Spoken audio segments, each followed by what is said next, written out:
Ya, saya bilang cuman seperti ecing gondok, bukan ecing gondok. Tapi di Indonesia juga ada.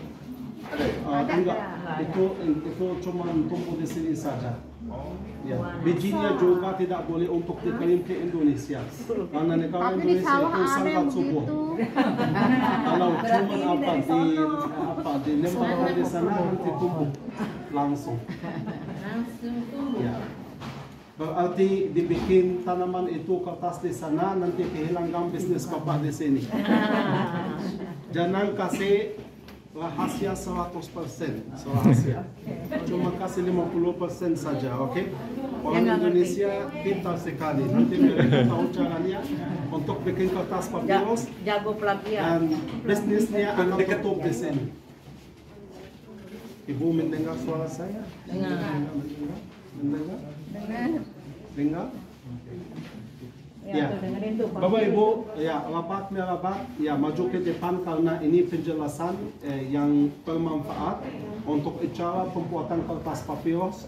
Ini Bapak ahli kertas papirus di sini yang akan menjelaskan dalam bahasa Inggris dan saya membantu untuk menerjemahkan dalam bahasa Indonesia. Okay. Assalamualaikum. Waalaikumsalam. Apa kabar? Baik. Alhamdulillah. Welcome to Egypt. Especially welcome to our gallery. My name is Mahmoud. Okay. I'm local guide here for a few minutes.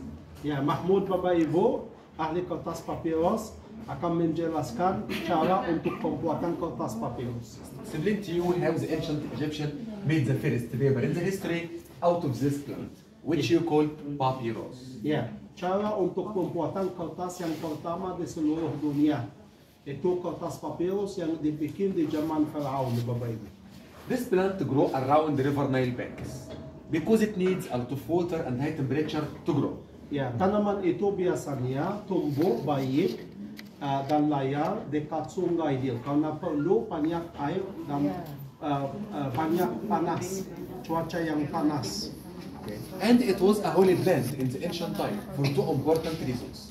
Tanaman itu juga pernah tanaman suci bagi Firaun, bagi bangsa Mesir kuno untuk dua alasan. First reason, the flower of the plant looks like the sun rays, which refer to Amun-Ra, god of the sun. Yang pertama Bapak Ibu, senarnya atau bagian atasnya bongkangnya seperti sinar matahari. Itu adalah lambang dewa matahari yang disembah oleh Firaun. Second reason, the stem. The triangle shape looks like pyramid. Ya, memang kaitnya Bapak Ibu tidak berbohong. Ya, karena itu halnya Bapak Ibu, kenapa? Karena lahan di sini beda, ikut sama piramida, batangnya berbentuk segitiga. To make the paper, supaya kita bisa bikin kertas papirus, according to the size which we want. Kita akan memotong batangnya itu sesuai dengan ukuran yang diminta Bapak Ibu. For example, small one. Misalnya akan dipotong. Jadi kalau kita mau bikin kertas papirus yang lebih besar, dipotong besar. Kalau mau kertas papirus yang kecil, dipotong kecil. Firstly, we remove the green cover.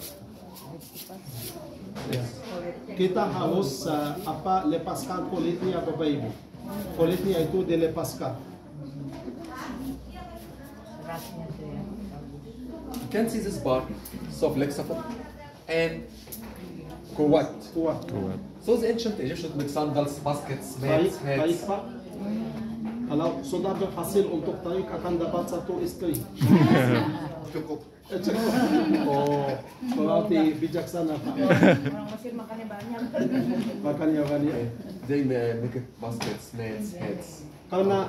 Karena kulitnya itu Bapak Ibu masih bermanfaat supaya mereka bisa bikin seperti sepatu, topi, tas. Jadi banyak manfaatnya.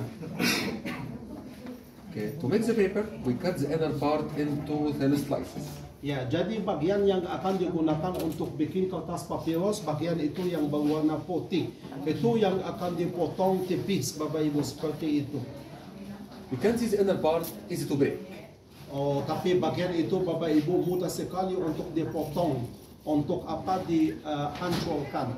Kenapa? Karena isinya banyak air, banyak gula di dalam. To make it flexible, We have to break the fiber. Awas, awas ibu, awas satu nih.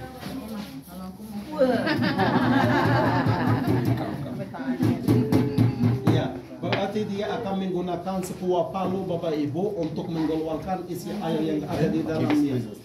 Begitu juga untuk menggunakan alat pizza itu yang ada di rumah Bapak Ibu supaya juga mengeluarkan semua isi air yang ada di dalamnya. Itu Bapak Ibu ternyata sangat manfaat untuk bikin pizza, bisa juga digunakan untuk bikin kertas papirus, bisa digunakan oleh istri juga untuk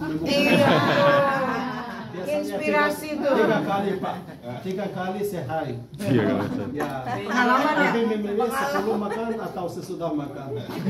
Pengalaman. You can see now the slice become. Setelah isi gula itu Bapak Ibu sudah dikeluarin, nanti menjadi lebih kuat dan lebih fleksibel seperti itu. Okay, then we put it in the water for 6 days. Terus Bapak Ibu akan ditaruh di dalam air itu selama 6 hari. And the change water every day if you want white paper. Harus ganti airnya tiap hari Bapak Ibu supaya kita mendapat kertas papirus yang berwarna kuning seperti itu. But if you want brown, leave that in the water 2 weeks, but same water. Kalau kita mau mendapat hasil kertas papirus yang berwarna coklat seperti ini Bapak Ibu, ditaruh di dalam air lebih lama sekitar 12 hari. Then we arrange the slices between 2 parts of carpets. Terus Bapak Ibu kita harus merapikan atau taruh semua irisan-irisan itu secara horizontal dan secara vertikal di antara 2 kain Bapak Ibu. Ya. Okay, then we put it under the press machine. Ya. Terus Bapak Ibu harus ditaruh di bawah alat press seperti ini. Ya. Tapi ternyata kalau di zaman Firaun juga belum ada press. Ada yang bisa mengira gimana caranya kalau tidak ada alat press. What they used in the ancient time. Ya. They didn't have this press machine. What they used? Apa? Rough.